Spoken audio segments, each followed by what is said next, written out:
From the time of our arrival in Aotearoa, Māori have created a unique architectural history.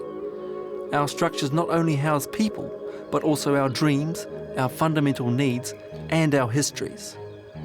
So what can we tell about ourselves from these buildings? What do they say to us? It's a question I've asked myself constantly.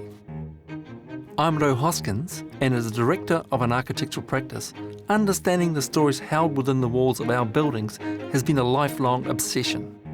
In this series, we're going to take you on a journey to explore not just our architectural structures, but also the social and cultural histories from which our buildings arise. We'll ask, what is Māori architecture? And celebrate some of our most stunning buildings.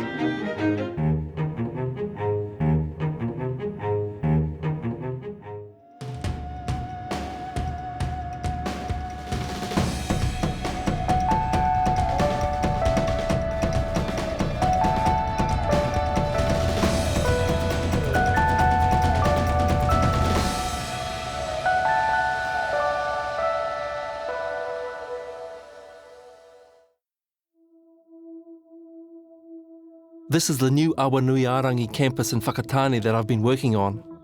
By day, the Noho Centre is an open space. Learning happens in the communal area the way teaching took place in the wharenui back in the day. At night, the communal space divides into individual sleeping cubicles. Students have their own space. They can plug into broadband and carry on doing their work. The 4 po represent the 4 baskets of knowledge. 4 instead of the usual 3. They have an extra basket down that way. The goal is a 21st century educational building for a Māori tertiary institution, teaching Māori students, designed by Māori, and using Māori concepts. Today our kids can go from Kohanga Reo to Kurakaupapa Māori, on to Wharekura, and then to Wananga, a complete Māori education system within kaupapa Māori designed environments. But just a few generations ago, our kids were whacked over the knuckles for speaking te reo in school. How do we get from there to here?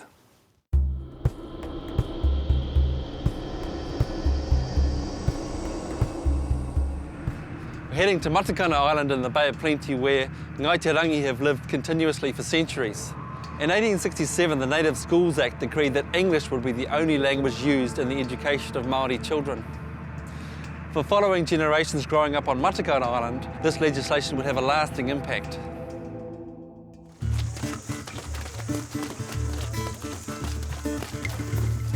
This is the way the Rangiwaia kids would always get to school. Yes, every day, whatever the weather, you'd get at least about 30 to 35 coming from Rangiwaia, maybe more. And with te reo, in your time, was there much Māori still spoken amongst the kids? It depended which families they came from. Our family did not want us speaking Māori, they seldom spoke Māori. Well, we were brought up speaking Māori, didn't know a stick of English, and then going to school getting strapped every day, because we forget, you know, and we say a kupu Māori, and our teachers then were from England. Man, they were cruel.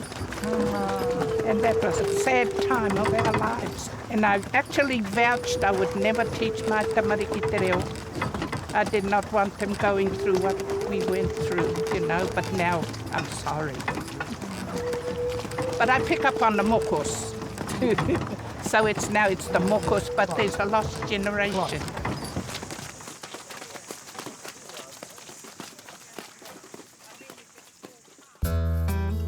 In the mission schools in the early 1800s, Pākehā immigrants would often blend into Māori communities relatively seamlessly.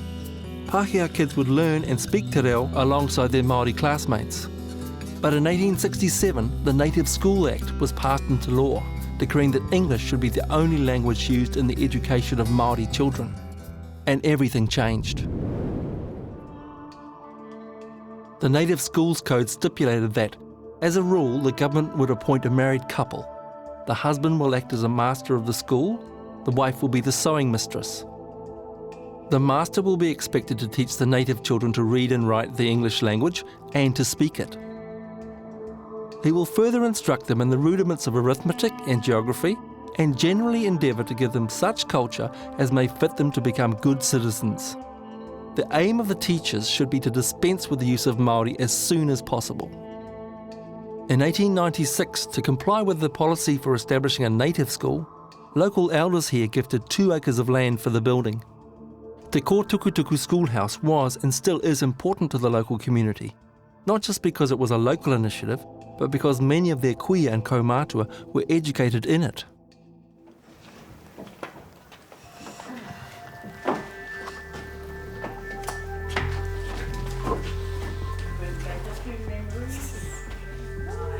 Well, I was going to school here in the 1950s to early 60s. Those were my years at the school, and they were, I think, the most Pākewhāi years of our whole education system. And that was the Native Schools Act. Worked very well for you. Well, it worked the way they wanted it to work, you know, and... For us then, it did work. Yeah, it worked really well because I could survive, you know, in a Pākehā society, but I'm actually very inadequate when I come home. Imagine the feeling you've got when you've got to say, oh, child, you know, speak to me in English because I'm sorry I don't understand you. How about in the playground? Would you speak te reo in the playground? Oh, kaore. Kao, karematui. Hey, we weren't allowed to speak te reo at all. My dad was as white as them, pure blue eyes and everything, but we were still the inferior lot, the natives of the land. They said, oh, you native people, native children. They just called us all sorts of names. It's made me not as strong as what I would like to have been. And it was because of the way that we were all put down at school. For us today, the policies underpinning the native school system seem patently cruel. The 1867 Act resulted in native schools being established all over the country. And from 1900 to 1960, spoken use of te reo Māori among Māori children plummeted from 95 to 25%. And incredibly, the last of the 108 native schools didn't close until 1969. It's clear that the overall intention of the Native Schools Act was the assimilation of the Māori culture, with the loss of language being the first casualty, but thankfully it didn't entirely work because here, not more than 200 metres away from the Matakana original native school, we find this. The descendants of the students who attended the old native school are now taught at Matakana Kura, a place where the reo and the culture is kept very much alive.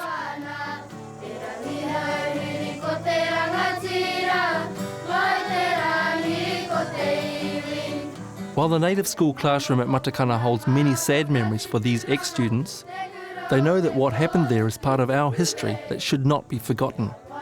And they're working to restore the building and give it a very different role for the future generations of Matakana Island. This is the first, the only historic building that we have that's apart from our marae. And so it's really special to any visitors, it's special to us. And like the wharenui, the stories are still in the walls. Yeah, yes. And they still have to be told. The future vision for this place, the first original Te Kōtukutuku or Matakana, is to try and restore to our tamariki some of that we have lost. In that, I mean it can be used as an archive. It can be used for physical storing of what remains, our history. People like Lil and myself will come up here, the children will come up here and we'll tell them the stories we know. So how did we get from the native school system to a place like this kura? It took a revolution, a quiet but insistent revolution. A revolution that resulted in kohanga reo, kura kaupapa Māori, whare kura and tertiary wānanga. A revolution that defied the earlier Native School Act and ensured the survival of the reo as a thriving living language.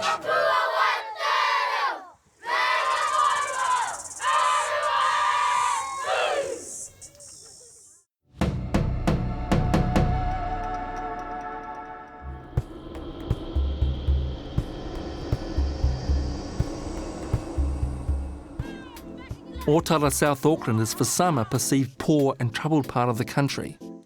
But for these tamariki and their teachers, there exists a thriving haven of opportunity. The stimulating environment that's been created here at Kia Aroha School in Otara is a world away from the type of school that I went to. By creating visually exciting spaces, the students' imagination is captured, they feel valued, and this is making a difference to their learning. What was once an intermediate school, Te Whānau o Tupuranga was established in 1986 as a bilingual unit. The school has grown since that time and now caters for students right up to the final year of school. In 2006, they received funding from the Ministry of Education to develop new buildings for the growing whānau unit. For us, it gave us the perfect opportunity to develop the building to fit the way that we worked. The architect asked us to write down a single one-page brief what we wanted, and we said we couldn't do that. We said they'd have to come in and soak up the atmosphere, and to their credit, they did that. And they came to events on the marae, they listened, they talked to whānau, they talked to students and staff, and so they became part of the place really, which was great. Auckland architectural firm Jasmax was given the job of translating the school's ideas and vision into the design of the new spaces and structures.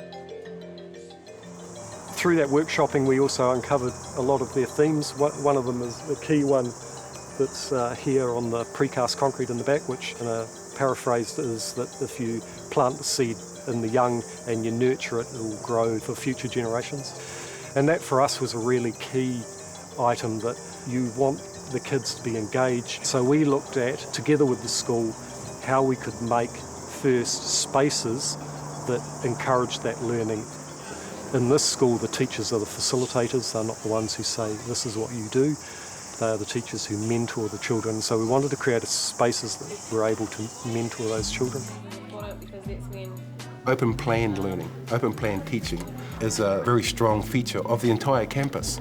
Those ideas around whānau, manaakitanga, the sharing of information, and that philosophy of everybody is a learner, everybody is a teacher, and that's really important. If we think about your typical mainstream high school and how there's a room with doors which are often shut between periods, and you come in here, the door's always open, it's open to whānau, and we welcome parents to come in any time. So open planning is something that, a lot of other schools could seriously consider. Just get a sledgehammer, knock down a few walls, knock down a few doors, open up their learning so it becomes a completely shared collaborative process. I reckon how we have our structure with our classes is awesome, because we get to relate with each other's classes and see what everyone's doing and feed off what everyone is working with. And yeah, even because we usually have one teacher in the classroom, but if we need help and that teacher's busy, we can go and ask the other teachers, which is pretty helpful. When I walk into school, I think of this as a second home really. Yeah, it's like a whole new family. All we have to do is look at our learning space to get this immediate realisation that we are part of a tikanga learning pathway. The colours of the wall, the motifs we have on the windows, that acknowledges who we are as Māori. In terms of symbolism, the underlying nature of New Zealand is Māori.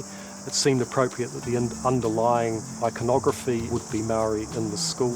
So the ones that struck us was the idea of the seed, and conceptually this rock that I'm sitting on here is one of those seeds. Another symbol that we've used, which is on the precast concrete of the hall, is the step symbol, and the steps go up is symbolic of you learning, and the steps going down is symbolic of you passing that learning on to others. The sun shading up there is to do with the idea of the pā, and that came out of one of the workshops. One of the senior students said, well, I think it should be a pā. And so there were lots of these ideas came out, and we looked at how we could incorporate them. It's a beautiful looking school, and there's been a lot of emphasis on the landscape. Can you see from your observations how that has affected the way the kids view their school and act around it? Kids are kids. They love to run, jump, climb, and so our more robust parts of our landscape, the large boulders, allow particularly our boys to do that. It's our papa tūnuku, and the landscaping is such an important concept. It reminds our kids every day that our spiritual connect is not only inside, it's outside. And so the landscaping reflects it. So the plants that are there, the motifs around the boxing, the colours, they're all part of who we are. The architecture cleverly integrates the school's existing buildings, and design consultation included strong input from the students themselves. First, when I asked the students what they wanted, they said mirrors. So that was the first thing. We needed mirrors, and we needed lots of them for Kapahaka, for Pasifika Performing Arts. There were issues we had that we wondered about the glass, we wondered about, I wondered about the cleaning. But it's worked out great, and the contemporary feel, I think, hasn't taken away from the traditional concepts that we were trying to be sure that we kept. I think the integration of the marae and wharekai and all of that has just made it work the way we want it to work in ways that are very Māori. 2-3 years down the track, there's nothing that we'd change, and that really speaks volumes. In the past 30 years, kaupapa Māori education has climbed a huge mountain. We've taken control of our children's education and developed our own models of teaching. And as a result, our educational institutions have grown with us.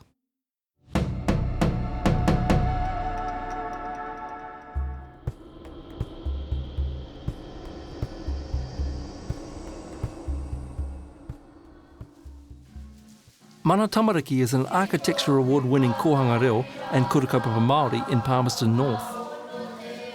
It's a building designed to support the unique kaupapa of Mana Tamariki. In developing their vision for the building, the project team consulted widely to ensure their new facility encompassed everything the school community were looking for. They knew the architects they chose had to be up to the challenge of designing a new building that was obviously Māori, and one that could encompass all ages and stages in the children's development under the one roof. The result is a contemporary building that draws inspiration from the wharenui, but in an innovative way. When we began to look at the design of a new building that would incorporate the kohanga and the kura, that involved everything from workshops and brainstorming with our parents, as well as our students. Not the kohanga students, because they generally were too young to articulate, but we asked our kura age students what they wanted. Thousands of ideas came in, and it took a few wānanga and hui. In the end, we massaged it down to a wish list of about 85 things. I think they went away with our wish list and said, right, let's do it.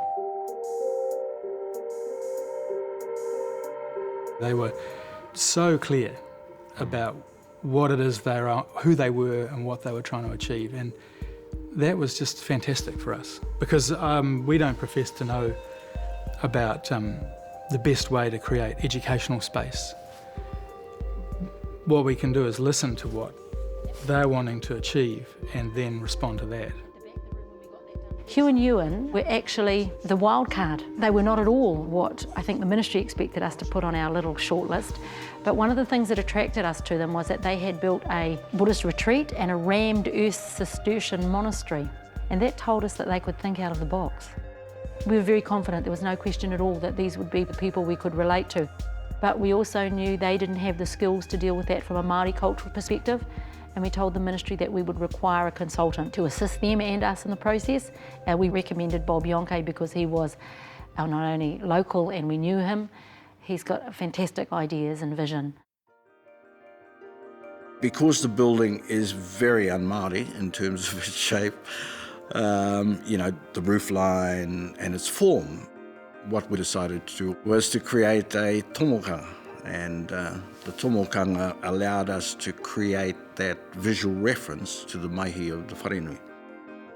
And we also incorporated other elements like the manu that are flying on the top of the gateway. They are reference to the huia birds that were part of the culture of this place.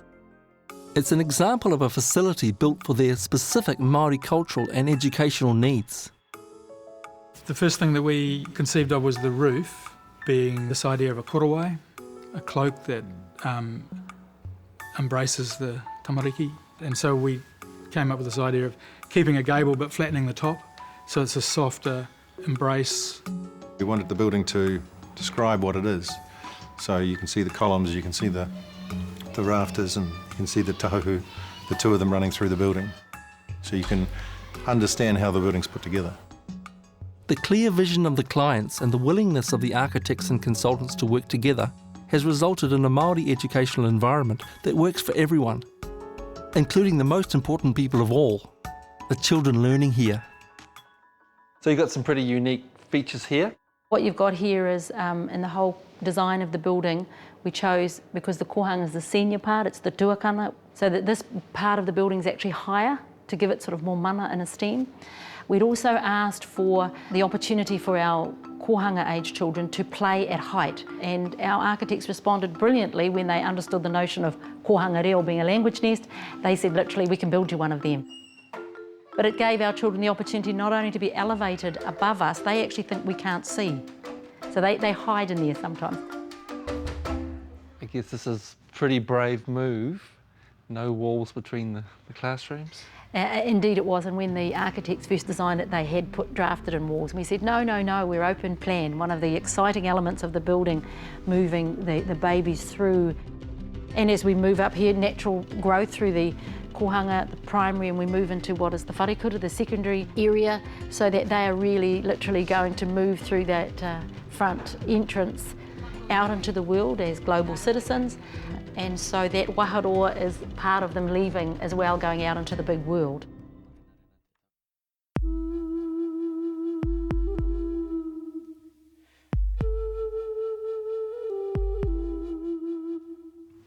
This big glass front is a ceremonial entrance, and it did another thing that we wanted to do, which was present very strongly the mana tamariki to the community of Palmerston North. That created the need to screen, or how much transparency do we want into the main space, the huimanga. And so it was just through the kōrero with Bob that he came back with this idea of these shaped atua panels. This is a really architectural solution, but also to have the atua represented. It's a great educational solution, and strong. It's great to have designs that are not totally literal. So it allows for the possibility of dialogue and narrative construction by the children themselves, as opposed to imposing a concept on them. Working alongside Bob was kōwhaiwhai artist and parent Ngātai Taiapa. One of the things I was thinking about when doing these po was trying to think from a child's perspective, because I remember when I was young going to our wharenui and looking up and seeing carvings and kōwhaiwhai, and those memories for some reason are with me, and that's what I hoped for these popo, is that, you know, these kids here will be looking up at things that are visually Māori and that have come from the leaders of this whare, mana tamariki. He rawe ki au ngā pou I mo I te whare, he āhuatanga o te ao hou, hare te mea, ko te āhuatanga o te ao kohatu hoki, engari kua whaka hou kia hāngai ki te ao hou nei, koe rā te tai āhuatanga rawe ki a hau. Ko te tai āhuatanga pai o te kura nei, nā te hau o te āhua ka tino miharo ngā tangata hau ka tai mai ki konei, he āhua whakahihi engari, ka hari ko te ngākau I te kite ngātu, ke te miharo I te hea atu ki te whare nei. I guess the testimony to how successful the place is, you have to go on a waiting list to get in here, you know. And I've already booked my moho in here. Haven't I? And not only that, I mean, it's an amazing facility. What I am interested in is how there's starting to be a contemporary Māori architecture developing. Many of those projects coming from Māori architects, but also from Pākehā architects. And I think that that's a really unique expression that's only happening here in Aotearoa in New Zealand. And all we can do is sort of speak for our own experience, and that is a real enjoyment. It's a real privilege for us too, to be able to be involved in these projects. When they do look up, they're pretty it's a strong memory, isn't it? We ended up, I think, creating the kind of space that's added to the community. We're not rangitane, but they have really supported us and nurtured us over the years, and we've respected their mana. So we're a very fortunate urban Māori, multi-tribal community. that has created a new kind of urban environment for our children and their families, as well as a beautiful facility that responds to Māori cultural needs in the 21st century. The building alone doesn't do it, you need other philosophical things to go with it, but we thought that our two Pākehā architects, with the assistance of Bob Yonke, have provided the kind of building that we dreamed of, really. Since the 1970s, Māori education has flourished and the resulting buildings have changed accordingly. Māori are now reasserting self-determination in the design of their educational facilities.